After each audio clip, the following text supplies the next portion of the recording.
Opening in theaters on December 22, the Aquaman sequel has faced great difficulties heading up to its release, from the controversy associated with one of its stars to the production suffering several delays. Early reviews are now pouring in for the sequel just ahead of its theatrical premiere, painting a picture of how the movie turned out. The result isn't great, as it's opened with a debut score of 36% rotten as of this writing.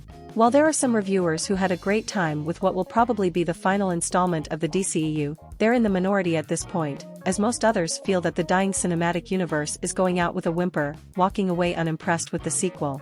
It's just disappointing that Momoa's final time as King of the Seas didn't make a bigger splash, punch-drunk Critics reviewer Travis Hopson said. Zach Pope of Zach Pope Reviews also noted, Aquaman and the Lost Kingdom is visual noise. Beautiful and incredible action can't help a surface-level story with no substance.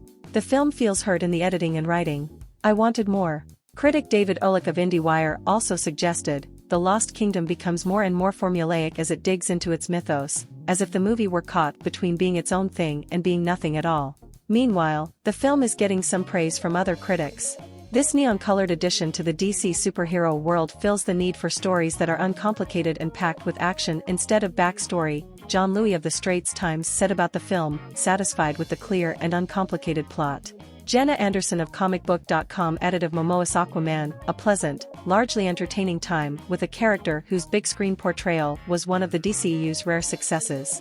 Thanks to its freewheeling attitude and committed ensemble cast, it closes a cinematic chapter in a silly, but satisfying enough way. There are no plans for the DCEU to continue beyond this film. That might have changed if the movie was getting a better reception, as Jason Momoa has suggested that he might get the chance to play Aquaman again if people love Aquaman and the Lost Kingdom. The early reviews are not a promising sign that the film will be received well with filmgoers, though the audience score can sometimes be drastically different from the Tomatometer rating, so not all hope is lost just yet. If the audience loves, then there's a possibility. But right now, I'm like, it's not looking too good, Momoa admitted in an Entertainment Tonight interview. He added that he does not necessarily want it to be the end. But, I don't think it's really, like, a choice. James Wan directed Aquaman and the Lost Kingdom. It was written by David Leslie Johnson McGoldrick, who collaborated on the story with Wan, Momoa, and Thomas Pai Sibbett.